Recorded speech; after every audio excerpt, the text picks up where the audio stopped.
Welcome to my first vegetable garden. Today I want to talk about something that's very important, and that's when do you water your seed starts. And it's going to vary state to state, country to country, depending on your environment and how warm it is in your house and things like that. It also depends on your starting mix, but the principle is exactly the same. This is cocoa coir, and I want to show you when you decide it's time to water your seed starts.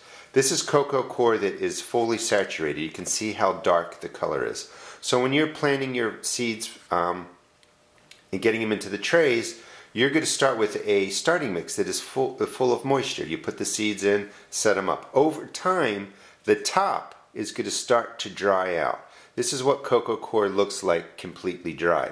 So what you're keeping an eye on is watching your growing medium, in this case cocoa coir, go from a dark color when it's fully saturated with water and transitioning over to a completely dry color. And that's how you know it's going to be time to water. So when you look at the starting mix in here, the cocoa coir, you can see it's dark in some areas. There's still moisture in there, but you know now that it's getting close to time to really bottom water your seed starts or water your seed starts. I'm going to show you how to bottom water too. I recommend to do it that way.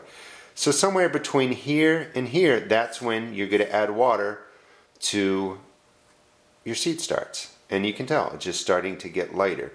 Now the reason this works really well is because the top is going to dry out first. And here's an example. This is a standard starting mix. This isn't cocoa coir, but the top has dried out. And if you looked at your seed starts, you could automatically notice how quickly or how uniform the top is. It's very, very dry. And this is the same starting mix when it's moist. So now you know that it's dry. When the top is dry, again, that tells you to water it. And the reason it's a good method is because you can see dry on the top, but below it still has moisture.